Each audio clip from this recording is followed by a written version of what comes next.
Welcome to the Heather Pitty Podcast. This podcast is about going after the life that you're made for, not just surviving life, but actually thriving.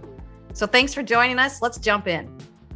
Well, I have a very special guest with me today, one of my favorite humans in the world. And I had to beg and plead, please come on my show. Yeah, right. This is my husband, Darren Penny. And Darren, tell us a little bit about yourself. Yes, I've been your husband for almost 30 years now. So, husband of one, dad of two fur babies too. I don't know. What is there to know? I pretty much, What do I you love do? life. I love the outdoors. That's me. Yep. And what do you do for a living? I consult and advise philanthropic nonprofit organizations and help them receive some of their largest gifts by working with people that are considering estate gifts and planned gifts of large assets and that type of thing. So that's what I do. Love my work. Yep. And we both own our own companies, but we have one big parent company that we've opened together and run each of our own companies. So I guess you're really like my business partner, aren't you? I guess we are. Yeah. There might be like an ethical review that needs to happen there to make sure that's okay. Good thing we have so many great people around us to keep us ethical and help us out. So we don't have to be business partners all the time. We get to be hubby and wifey, don't we? Yep. Well, I wanted you to come on the show today because I wanted to kick off this year with this idea of clarity. And one of the things you and I both do, and we've been talking about the last several weeks, so I said, hey, would you come on my podcast, is this idea of getting our word for the year. So do you want to speak a little bit to that, of just this idea of why we get a word for the year, how long we've been doing that? Give us a little context for that. Oh, gosh. I think I first heard about this about a decade ago or so, approximately. And I was listening to actually another podcast and heard a couple of people talking about this idea of getting some guidance going into the year. And this particular podcast has a strong spiritual emphasis. And they talked about this, taking this approach of looking back and assessing where we're coming from and actually looking forward, and actually, as a part of this spiritual practice they were discussing, actually praying into this idea of asking for divine guidance. What is God up to in my life, or what is the universe up to in my life in this coming year, rather than go into it blindly? So I listened to this discussion, and actually I think I might have listened to it the following year when they did the discussion again, and it just clicked. And I said, there is a lot of wisdom there. And I think out of that, you were probably listening to those same discussions, and we discussed that. And I think out of that, we've been doing this now for about a decade.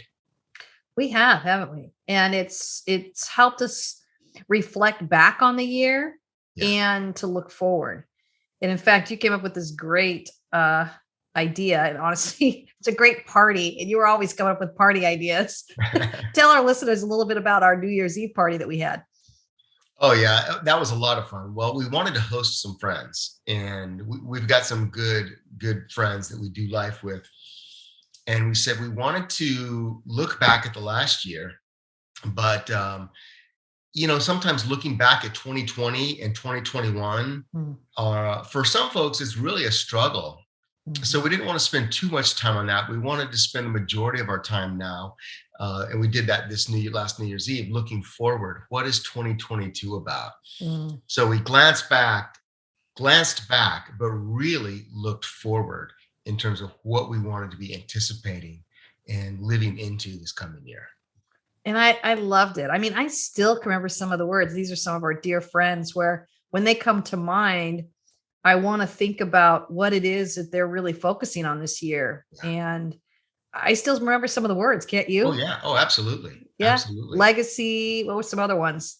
Yeah. Legacy was so powerful. Just a friend of ours talking about legacy with their family and looking back and having recently lost his parents and wanting to think intentionally and live intentionally about the coming year and leaving a new legacy with his kids, and he and his wife being intentional about that.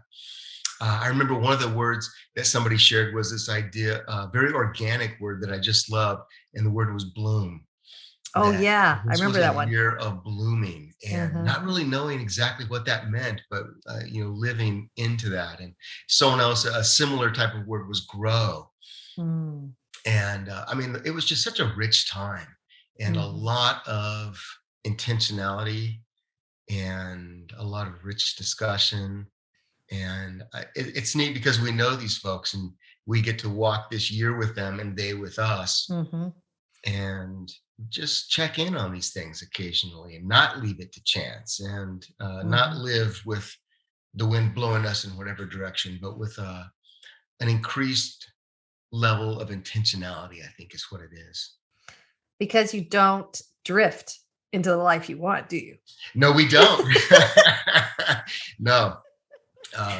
Things left to drift tend to go in random, unintentional, and very seldom very good places. So we want to arrest the drift and live with intentionality, set our course, dial in the compass rose on heading, not 1 degree or 2 degrees or 3 degrees off. And we hold that heading and we update navigationally along the way. And that's how we end up at our destination.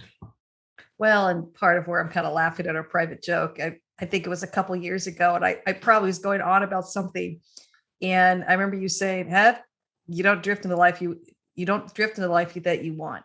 You got to Yeah. be intentional about it. And it became one of those funny one-liners. We were always tossing back and forth.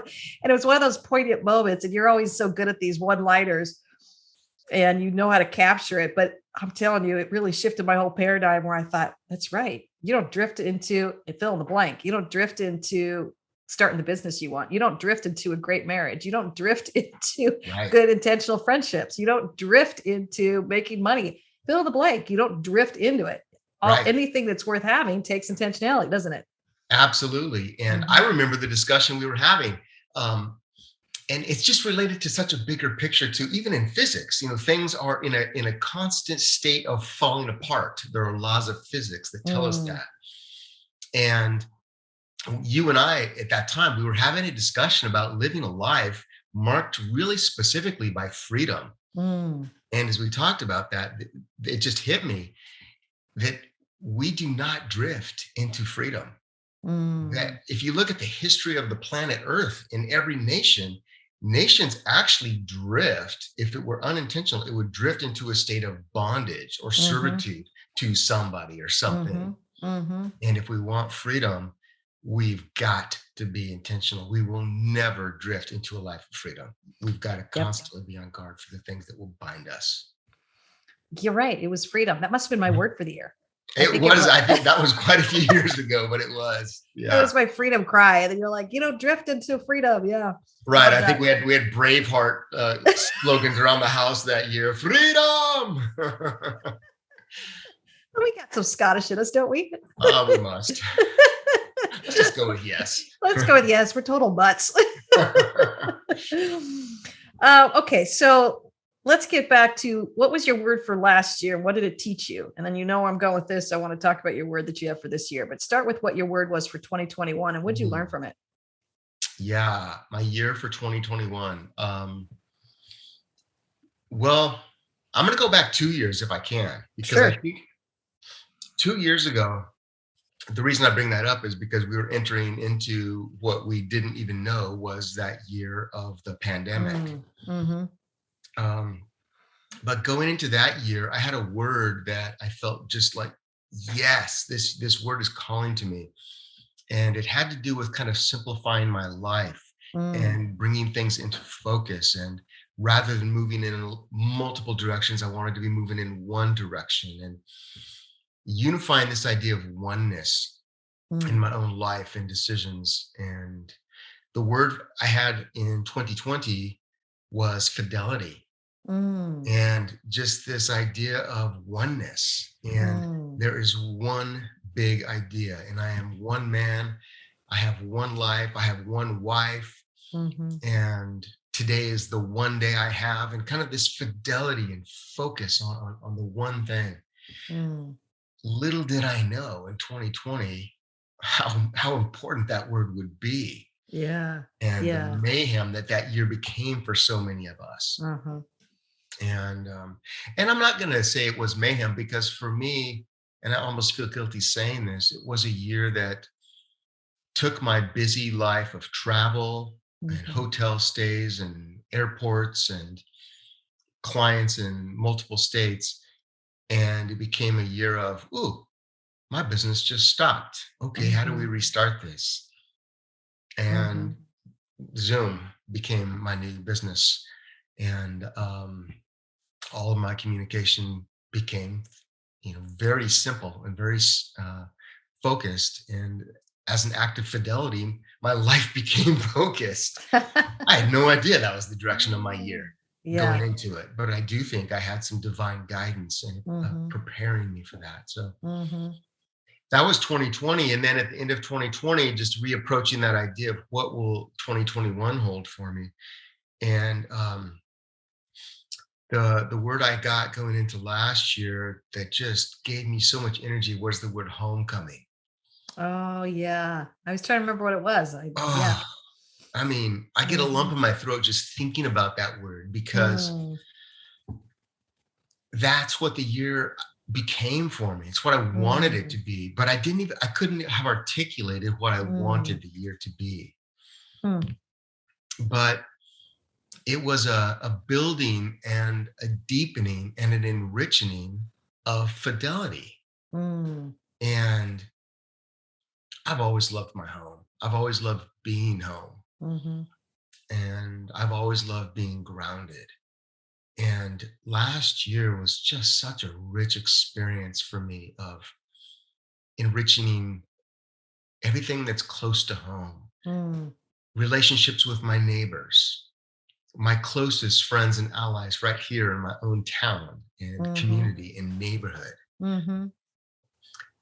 You and our son and our daughter. It was an interesting year. Our daughter, interestingly, was going off to college, Mhm. and yet we had this global pandemic and lockdown and travel restrictions and college campuses closing. So it was a really interesting year of kind of bridging what was home for her. Was it here? Mm. Was it there? It was some of both. And homecoming was just such a rich guide for my year. It was such a rescue to have that in my home. Mm. What's so cool is because I think that was a full year of you getting to be at home. It was. And right before that year, I remember saying to you, I think you're traveling too much. Yeah. We're missing you. The kids are missing you.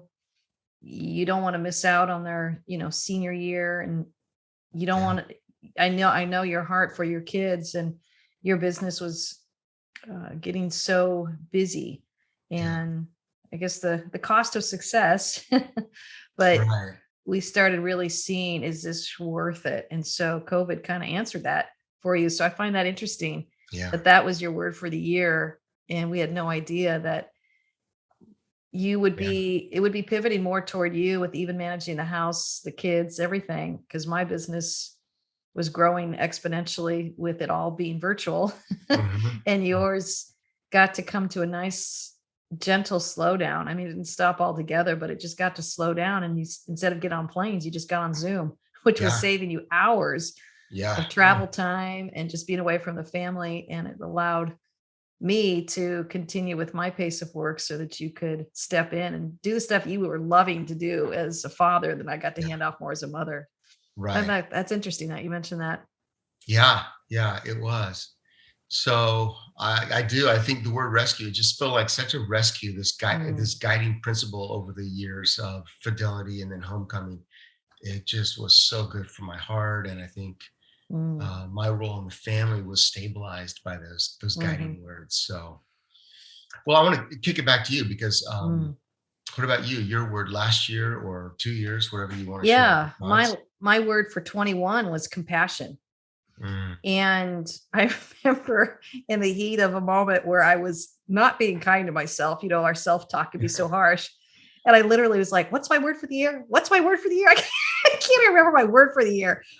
And just a little tip for all the listeners out there, write your word for the year at the beginning of your journal, because there'll be days that you go, what was it again? It's so true. Isn't it? Yeah. So unfortunately, I had it all in caps and I was like, that's right, compassion. I thought, how ironic.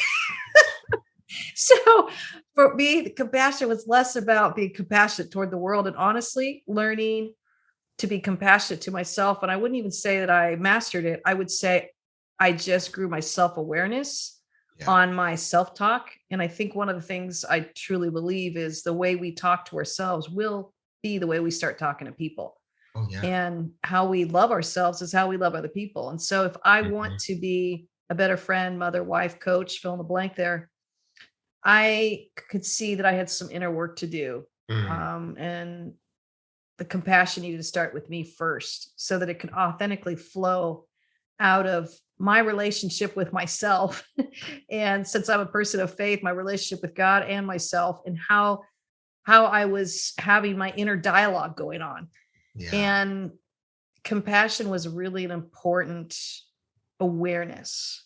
And I think it really impacted me moving into my new word this year. And I'll go and share my new word, then pass it back to you. But my new word this year is welcome.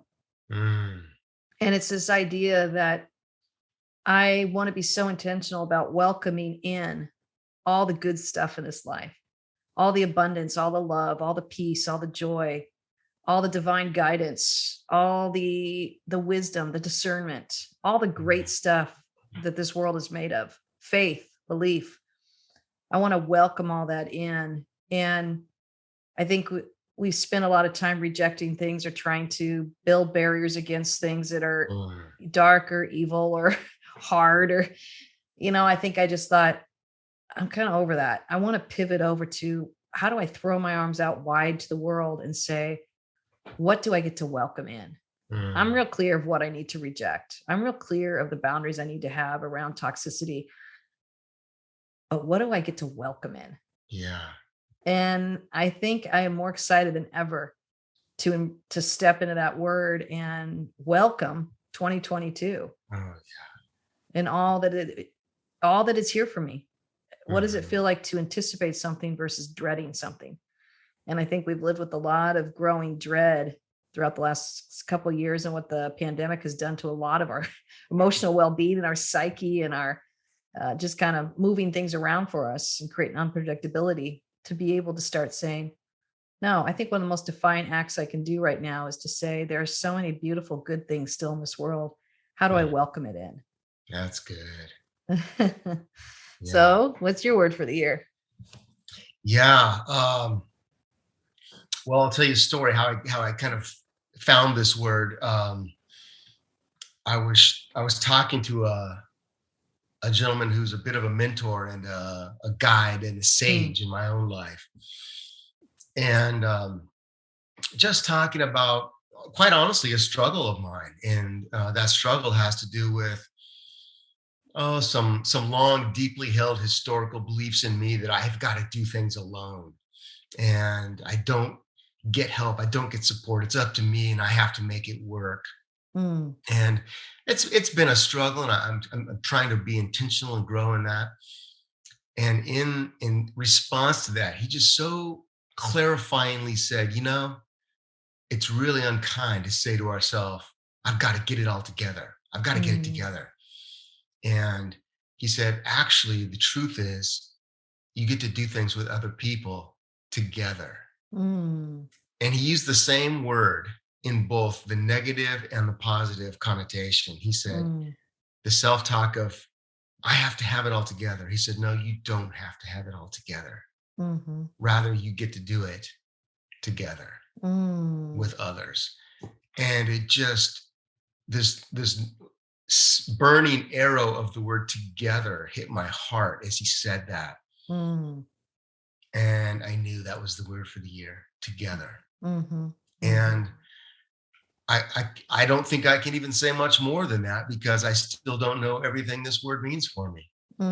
Except I do feel like I'm in a learning posture here, in a growing posture here, that I want to really eradicate and put to rest, put to bed some long-held tendencies of me to go it alone, to be a self-determined man, emphasis on the word Mm, self. mhm, I don't want to be that anymore.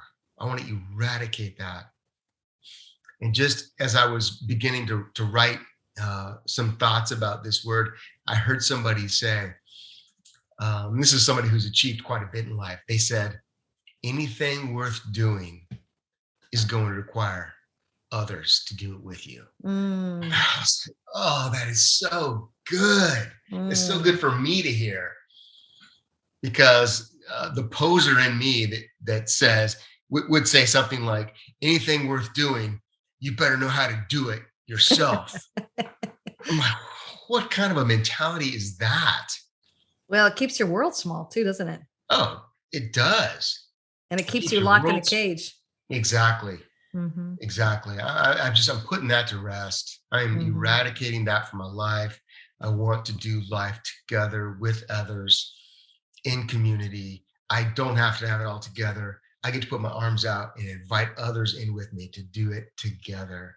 And mm, I just, I feel like I've got so much to learn in these next few months, next year with that word. I mm, just invited in all the goodness of together. I invite in. I welcome it. You welcome it. Yes, you do.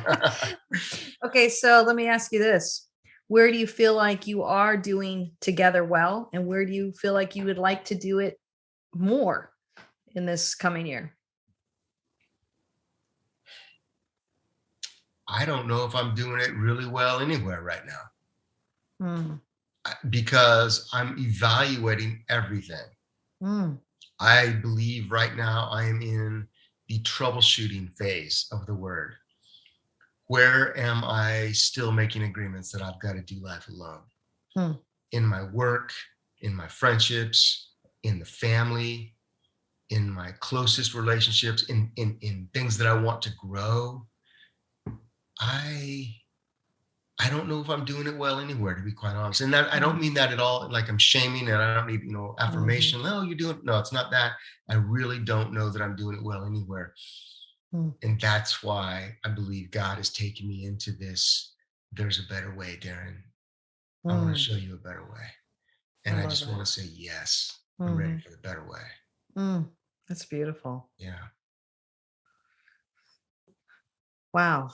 Yeah. And I do say God. I mean, and Mm, I say that when I say God, because I do believe if we lean into the divine guidance that is available to us. mhm, And I really want to just give a lot of freedom. Some people will call it God, some people will call mhm, it being the divine, the universe. mhm, There is a loving, kind guide mhm, that I have, that you have, that is available to anyone who will make themselves open to it.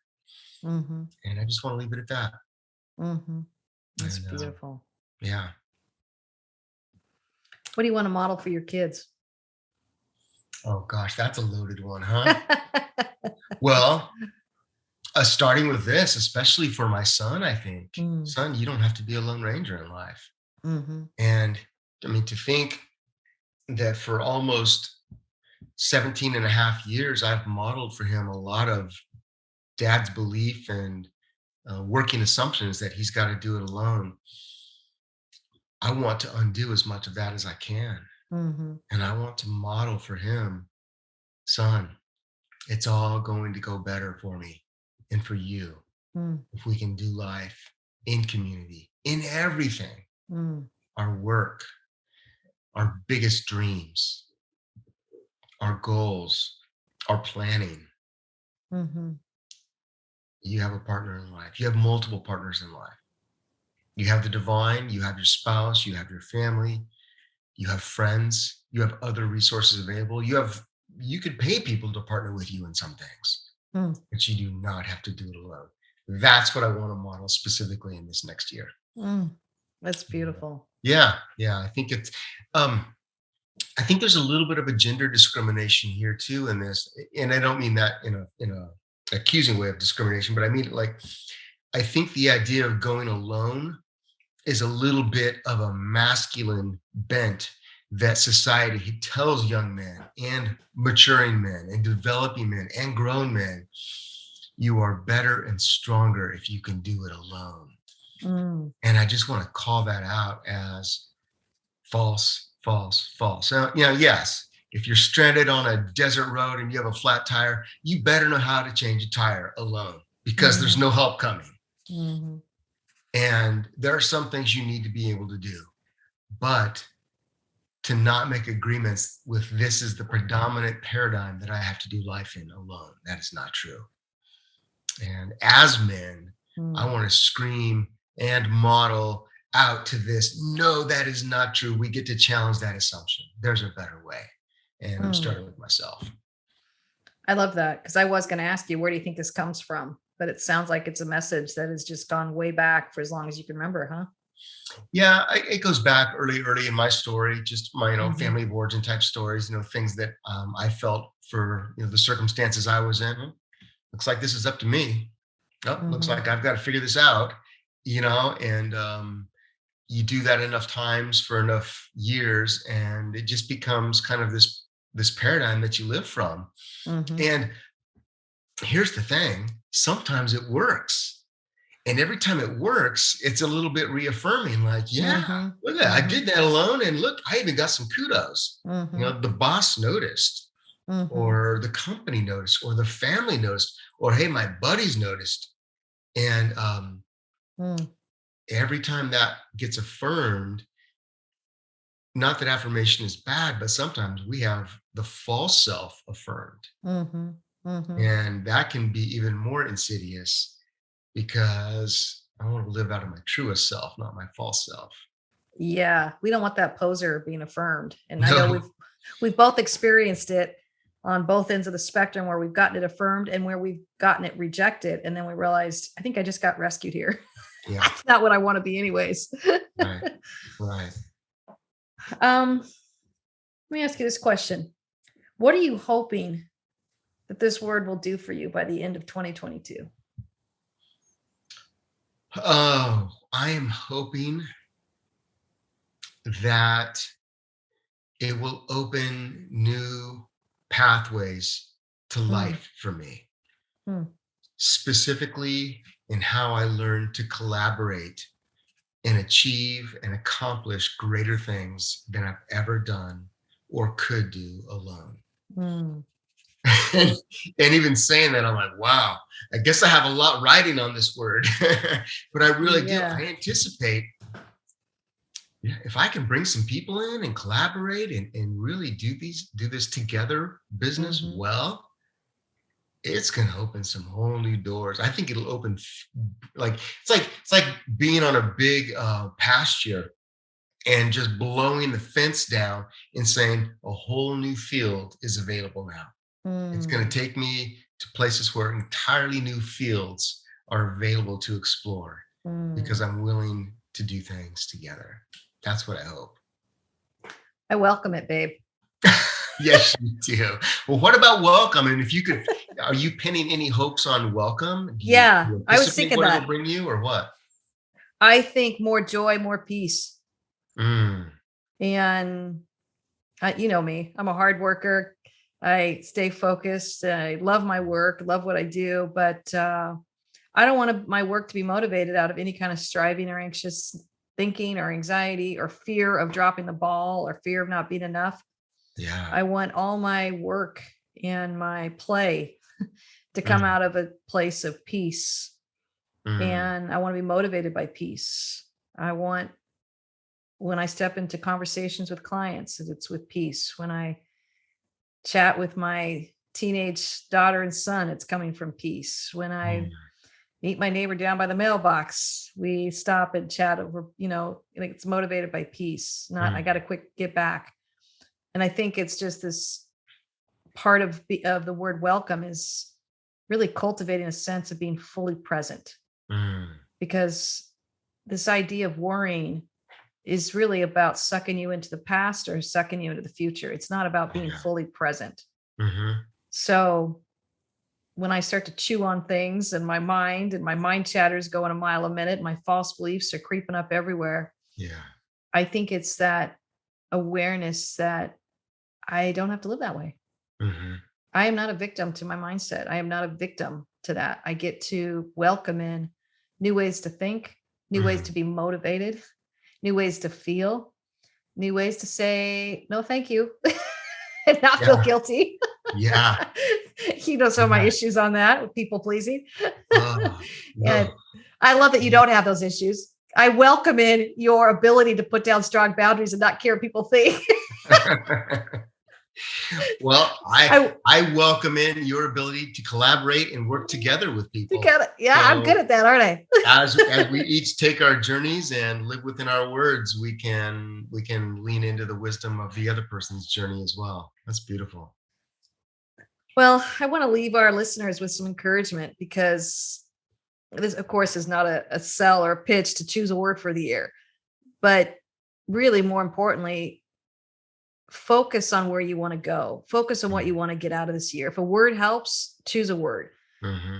You and I seem to love this word mainly because we live pretty fast and hard and love our work and love playing and everything like that. That a word is a really great way to stop and center us. Mm.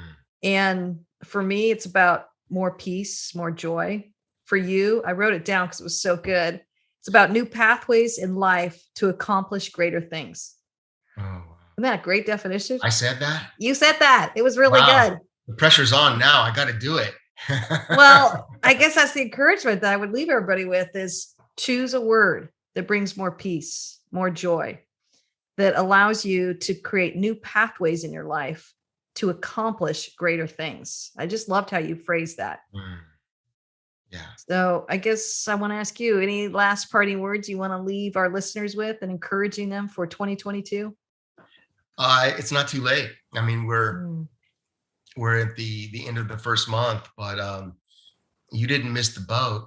If mhm, you don't get your clarity on the next word and the next year and the new word or the guidance until February or March, it's still okay. mhm. Fully engage. And I just encourage folks to, if you don't already, write some thoughts down as you look back, write a few Mhm. pages on a notebook or a journal or something, and then write a few pages thinking intentionally, thinking forward. So glance back, really plan forward, and see if the guidance that comes to you might be clarified in that one word. And don't wait until 2023. Jump Yeah, on it, do it. well said.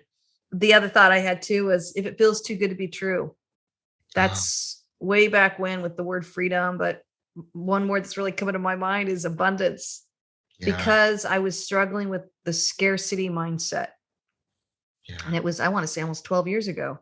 That word really changed my life. It's when I started my company. And I think it's the foundation that I started my company off of was abundance because mhm, I was pivoting away from a secure career into an entrepreneur unknown and wondering if anyone was going to hire me. And now with, just the success I've had in my work at 12 years later, I'm so glad I mhm, took that risk. But I would say it was that word abundance that I thought, what feels too good to be true?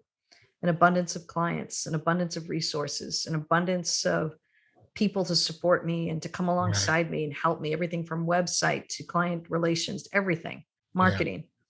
And, look at where I'm at now. Look at the people in my life. I have an abundance of all of that. yeah, And I think that's what I would say too to people. Don't feel too cautious. Let yourself reach for what might feel too good to be true. Make that your word for the year. agreed, agreed. Beautiful. Well, I look forward to reflecting back at the end of the year, and maybe we'll wrap this conversation up in a year and talk about what it was like to have welcome and to have together as our guiding words. Yep. And maybe we'll bring our friends on. Wouldn't it be fun to Oh, interview what them? would we? Well, thanks, Darren. I loved chatting with you, Me and too. I'll see you in a few minutes. All right. See ya. Bye bye. Bye. Thanks for listening. And please drop a review. It really helps us out. wherever you're listening from. And if you want to find out more about your clarity, your confidence, and your courage, go ahead and get my book, and you can find it at heatherpenny.com. Cheering you all on.